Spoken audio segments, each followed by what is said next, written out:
நீங்க நிறைய பேரு தங்க குடும்பத்துல கூட தன்னுடைய தம்பி தங்கச்சி அக்கா அண்ணன் அவங்க விஷயத்துல கூட எல்லாம் எனக்கு தான் வேணும்னு அபகரிக்கிறாங்க பாருங்க. You are in danger zone.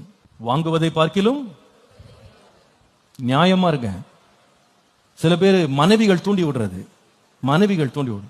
என்னங்க நீங்க தான் எல்லாம் கொடுத்தீங்க, அப்படி செலவு பண்ணீங்க இப்படி செலவு பண்ணீங்க, சும்மா போடுங்க. அவர் வெளியூர்ல இருக்காரு, 2 அடி தள்ளி போட்டு ரூமை போடுங்க, வந்தா பாத்துக்கலாம்.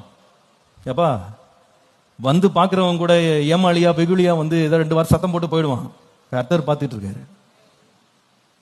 உனக்குன்னு கர்த்தர் கொடுத்த எல்லைக்குறியில 1 அடி எக்ஸ்ட்ரா ஆள் இல்ல ஆள் பார்க்கலன்னு சொல்லி தாண்டி போடாது. யாராவது அப்படி நீங்க சொத்துக்களை பறிச்சிருந்தீங்கன்னா தேவனுடைய பயத்தோட நான் உங்களுக்கு சொல்றேன், தயவு செய்து போய் அதை திருப்பி கொடுத்துருங்க.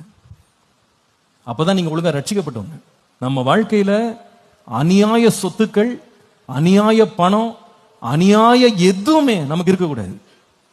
இன்னொருவனுடையது நமக்கு தேவையில்லை அப்படின்னு ஒரு தீர்மானம் எடுங்க.